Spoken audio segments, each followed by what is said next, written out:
Shalom Bapak Ibu Saudara yang kekasih dalam Tuhan Yesus Kristus.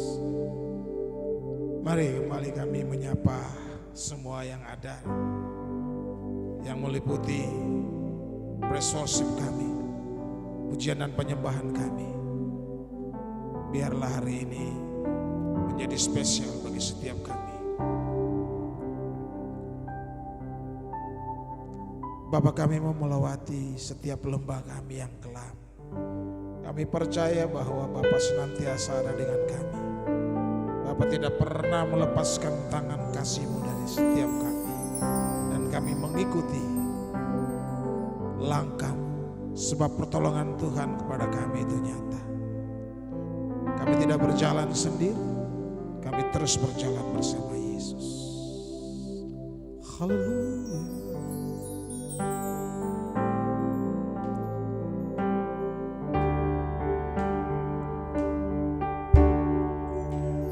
Melewati lembah duka serbu,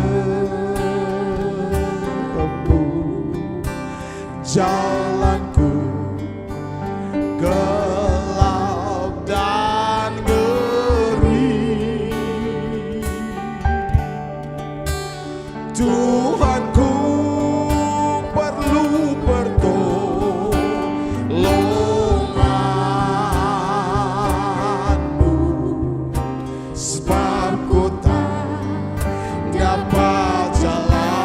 sendiri.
Haleluya Yesus, kami percaya Tuhan, Engkau senantiasa menolong kami.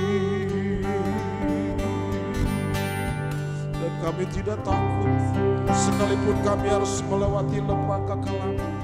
Allah kami adalah Allah El Shaddai, Allah yang terus bersama kami sepanjang hidup kami.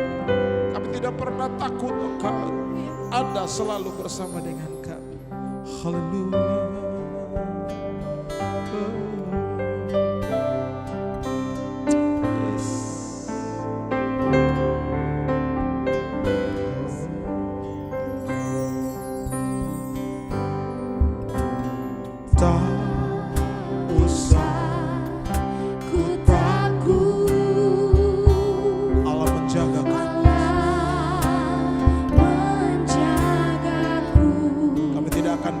Sebab Yesus pelihara kami. Tak usah ku bimbang, Yesus peliharaku. Dan kami tidak pernah susah Tuhan. Sebab Roh Kudus selalu menghibur kami. Roh Kudus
Shalom, selamat pagi Bapak dan Ibu, saudara-saudara yang terkasih. Senang sekali pagi hari ini kita boleh kembali bersama-sama di Intimacy Worship. Dan saya berharap semua boleh dalam keadaan yang baik dan sehat. Baik, sebelum kita mendengarkan firman Tuhan, kita sama-sama berdoa. Tuhan Yesus, terima kasih untuk pagi hari ini. Terima kasih untuk penyertaan Tuhan yang luar biasa buat kami. Dan tiba saatnya Tuhan, kami akan mendengarkan firman-Mu. Kiranya Engkau memberkati supaya firman-Mu boleh menjadi rema dalam kehidupan kami. Terima kasih Tuhan, dalam nama Tuhan Yesus, haleluya, amin. Baik, Bapak dan Ibu, kita akan sama-sama belajar dari kebenaran firman Tuhan yang terdapat dalam Amsal pasal ke-29, ayatnya yang ke-25. Amsal pasal ke-29, ayatnya yang ke-25, demikian firman Tuhan. Takut kepada orang mendatangkan jerat, tetapi siapa percaya kepada Tuhan dilindungi. Saya akan bacakan sekali lagi. Takut kepada orang mendatangkan jerat, tetapi siapa percaya kepada Tuhan dilindungi. Amin. Demikian ayat yang kita baca pagi hari ini. Takut kepada manusia, tentunya secara sadar atau nggak sadar, itu mendatangkan jerat buat kita. Banyak orang yang terjerat dengan apa yang orang lain katakan atau yang orang lain lakukan kepada kita. Nah, seringkali kita berusaha untuk menyenangkan mereka dengan membiarkan mereka mengatakan atau memperlakukan kita dengan tidak baik, dengan tujuan bahwa kita memiliki harapan bahwa orang itu akan baik juga sama kita, gitu. Padahal sebenarnya ketika kita memilih seperti itu, sebenarnya kita sedang menempatkan posisi kita yang sangat rentan. Contohnya seperti ya kita seperti dipermainkan, kita seperti dianggap remeh sama orang gitu. Nah, akhirnya dengan seperti itu hidup kita tuh udah nggak lagi dalam rencana Tuhan, Bapak Ibu.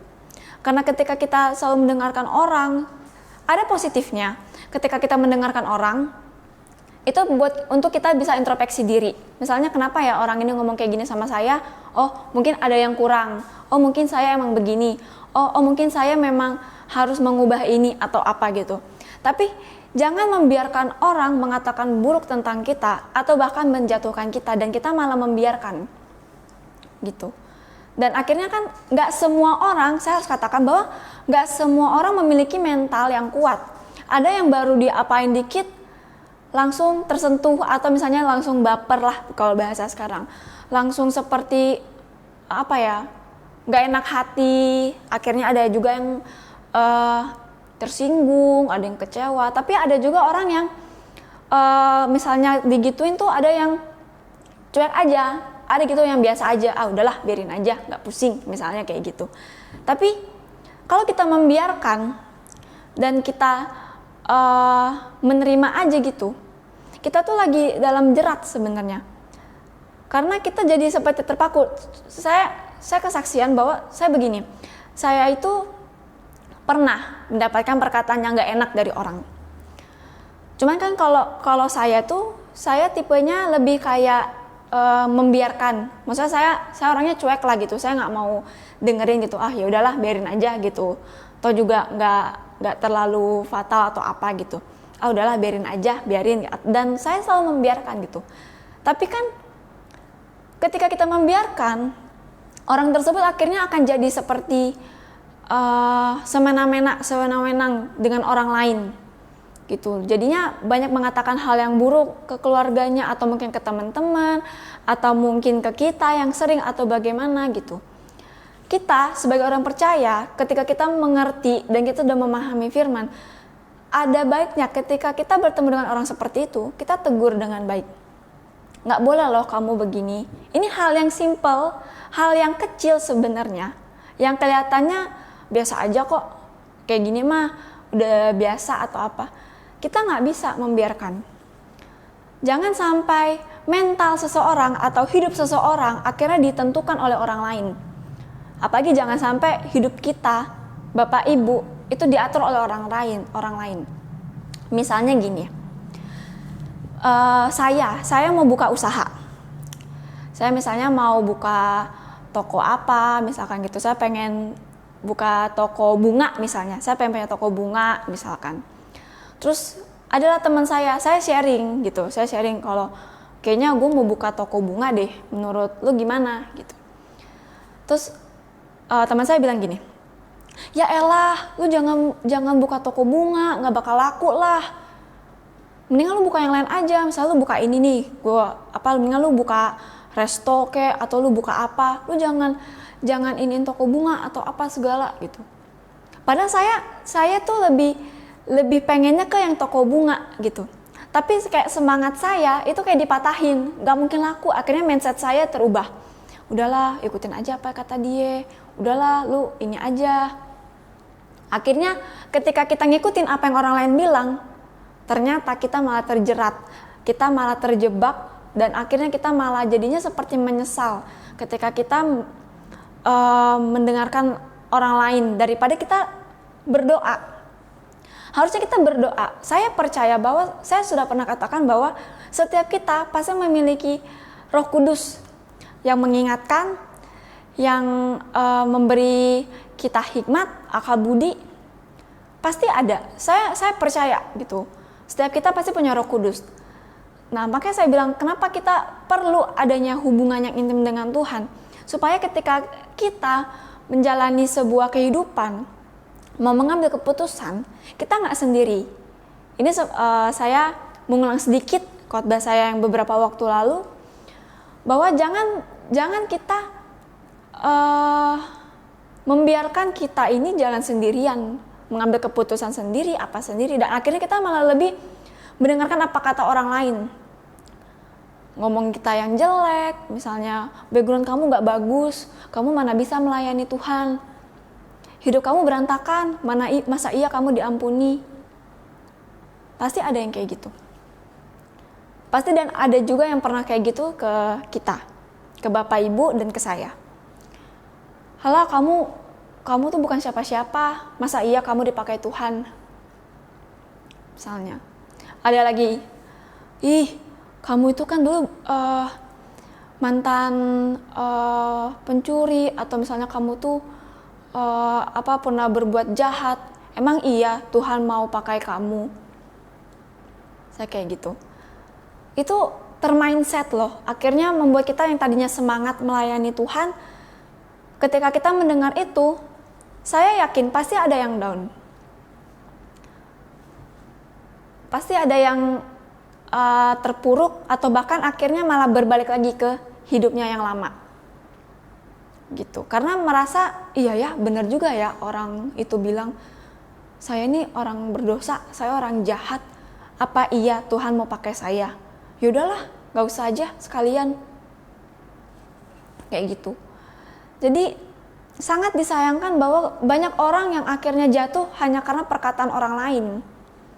Gitu. Sebenarnya itu challenge sebenarnya buat kita. Ketika ada orang yang seperti itu sama kita, nah respon kita apa?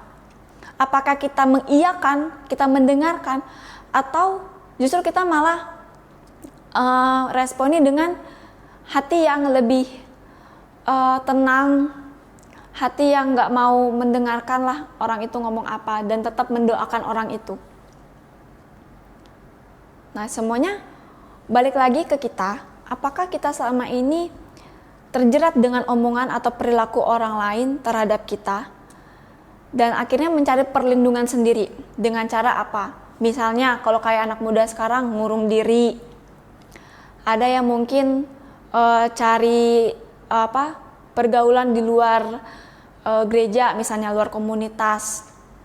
Ada juga yang mungkin akhirnya bahkan ada yang bunuh diri juga mungkin. Atau bahkan ada yang udah undur dari Tuhan. Nah, itu semua balik lagi ke kita. Semua balik lagi kepada kita. Apakah kita mau meresponi dengan baik dan lalu mendoakan, atau justru kita mengiyakan dan akhirnya kita lari dari Tuhan. Perkataan itu sangat berkuasa. Saya harus katakan, dan saya percaya Bapak dan Ibu pasti sudah tahu gitu loh. Kuasa perkataan itu yang seperti bagaimana, pasti sudah pernah mendengar atau merenungkan sendiri gitu. Bahwa jangan pernah kita main-main dengan perkataan, dengan lidah kita. Memang kecil dia. Lidah ini adalah anggota tubuh yang kecil gitu. Tapi berbahaya, bisa menyebabkan keributan, menyebabkan orang sakit hati, menyebabkan orang jadinya kepahitan, menyebabkan orang kecewa, menyebabkan orang jadinya lari dan meninggalkan Tuhan. Terkadang kita harus berhati-hati dengan perkataan kita kepada orang lain. Misalnya memang kita mau tegur, jangan di depan orang lain. Jangan kita tegur seperti orang ini tuh kayak bikin kesalahan yang besar gitu.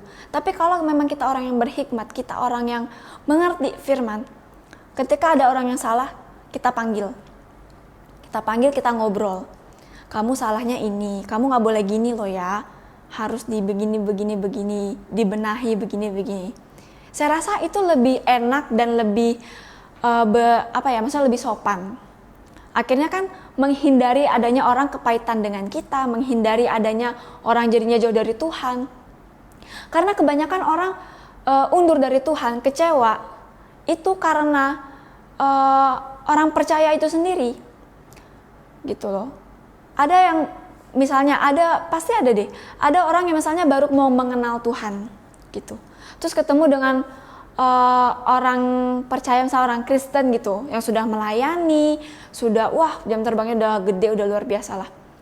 Terus diperlakukan gak enak, pasti ngomongnya gini, kok orang Kristen kayak gitu ya, katanya kasih, katanya begini, tapi kok kayak gitu sih. Akhirnya banyak orang yang undur. Dan saya berharap itu nggak ada di saya dan Bapak Ibu saudara-saudara. Saya percaya kita semua mau menjadi berkat.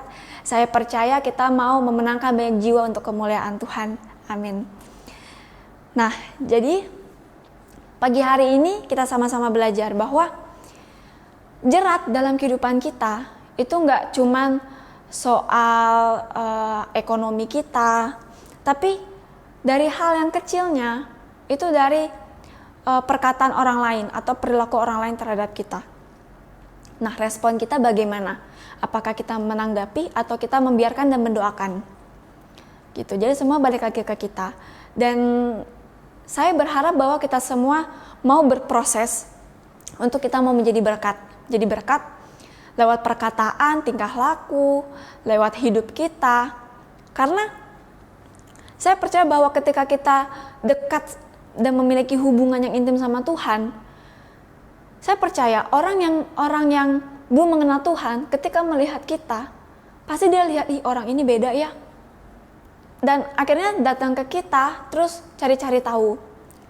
Gitu. Akhirnya ada yang tanya soal Yesus bagaimana, hidup bagi orang Kristen yang baik itu seperti apa. Banyak orang akhirnya mau mengenal Tuhan lewat hidup kita. Dan kita semua pasti rindu dengan hal itu. Kita semua pasti rindu melihat bagaimana orang-orang bisa melihat Kristus dalam kehidupan kita. Gitu. Dan ketika kita mengalami tekanan dari perkataan orang lain, jangan kita mencari perlindungan sendiri. Misalnya ya pergi kemana, atau misalnya ya cari hal-hal yang duniawi gitu. Jangan, tapi cari Tuhan. Minta Tuhan kuatkan, memberi kita kekuatan, memberi kita sukacita yang lebih lagi. Supaya apa? Supaya kita mudah dan lebih enak untuk mengampuni orang tersebut yang udah pernah bikin salah sama kita. Gitu. Jadi nggak ada kepahitan lagi dalam hidup kita. Saya percaya bahwa kita semua adalah anak-anak atau orang-orang yang Tuhan pilih untuk menjadi berkat bagi banyak orang. Amin. Baik. Saya akan membacakan 2 ayat yang terdapat di dalam Mazmur 91 ayat yang pertama sampai yang kedua. Demikian firman Tuhan. Orang yang duduk dalam lindungan yang maha tinggi dan bermalam dalam naungan yang maha kuasa akan berkata kepada Tuhan, tempat perlindunganku dan kubu pertahananku, Allahku yang kupercaya. Saya suka dengan ayat ini bahwa tempat perlindungan itu cuma ada di Tuhan sendiri, gak ada di tempat lain. Gitu. Misalnya sekarang ada bapak, ibu, atau saudara yang saat ini mungkin sedang sakit, dan orang berkata, wah ini gak sembuh, ini gak mungkin sembuh yang kayak gini, udah udah dibiar aja atau apa gitu. Jangan didengerin Bapak Ibu. Jangan didengerin. Kita punya Tuhan, dokter di atas segala dokter. Tuhan yang memiliki hidup kita. Tuhan yang akan memberikan kesembuhan yang ajaib. Gitu. Cuma Dia gitu loh. Makanya kalau misalnya kita lagi ada mengalami sesuatu, mendingan kita cari Tuhan aja. Kita nggak perlu ke orang lain, kita nggak perlu ke tempat lain, kita cari perlindungan di luar dengan cara akhirnya merusak diri kita sendiri. Tuhan nggak mau kita kayak gitu, tapi tetap kita mendeklarasikan gitu loh. Kita tetap mendeklar bahwa cuma Tuhan tempat perlindungan kita satu-satunya. Yang sakit, saya percaya pasti semua disembuhkan. Yang lagi lemah hari ini, saya percaya juga Tuhan pasti menguatkan Bapak Ibu. Yang lagi berbeban berat, Tuhan pasti memberikan kelegaan bagi kita semua. Kalau kita mau diproses oleh Tuhan, kalau kita mau benar-benar datang sama Tuhan. Gitu. Jadi jangan dengerin apa yang orang bilang soal hidup kita. Karena yang punya hidup kita cuma Tuhan. Yang bisa menghakimi hidup kita satu-satunya hanya Tuhan. Dan kalau memang misalkan mereka bilang, hidup kamu berantakan, sakitmu gak akan sembuh, Tuhan yang akan atur semua. Tuhan yang akan membuat semua jadi lebih indah. Dan Tuhan akan memberikan mujizat yang akan membuat orang-orang yang pernah menjatuhkan kita jadi terkagum-kagum bahwa kita memiliki Tuhan yang hidup. Amin. Demikian firman Tuhan dapat saya bagikan, kiranya dapat menjadi berkat bagi kita semua. Kita sama-sama berdoa. Tuhan Yesus, terima kasih untuk firman-Mu yang boleh menguatkan kami. Terima kasih Tuhan, kalau kami masih boleh dalam perlindungan-Mu. Terima kasih Tuhan untuk semua kebaikan yang boleh kami terima. Kami percaya Tuhan, sekalipun mungkin saat ini kami sedang sakit, kami sedang mengalami pergumulan, kami percaya bahwa hanya Tuhan yang menjadi perlindungan dan jalan keluar bagi setiap kami. Kami mau berdoa Tuhan untuk setiap orang-orang yang mungkin saat ini sedang sakit. Kami berdoa kiranya Engkau menyembuhkan mereka, Engkau memberikan kekuatan, memberikan pengharapan, dan memberikan kesembuhan yang ajaib bagi mereka. Terima kasih Tuhan, kami juga mau berdoa untuk bangsa dan negara kami Indonesia. Kami berdoa supaya bangsa kami boleh menjadi bangsa yang makmur, bangsa kami boleh menjadi bangsa yang sejahtera. Kami berdoa Tuhan untuk keadaan bangsa kami yang saat ini sedang masih dilanda COVID-19. Kami berdoa Engkau boleh campur tangan, Engkau boleh cover bangsa kami Tuhan, supaya bangsa kami boleh tetap dalam perlindungan-Mu. Terima kasih Tuhan, kami menyerahkan kehidupan kami sepenuhnya ke dalam tangan-Mu. Kami yang akan memulai aktivitas, kami yang bekerja, kami yang akan melakukan banyak hal, kami menyerahkan semuanya ke dalam tangan Tuhan. Terima kasih Tuhan, Bapa kami yang di surga, dikuduskanlah nama-Mu, datanglah kerajaan-Mu, jadilah kehendak-Mu di bumi seperti di surga. Berikanlah kami pada hari ini makanan kami yang secukupnya, dan ampunilah kami akan kesalahan kami, seperti kami juga mengampuni orang yang bersalah kepada kami.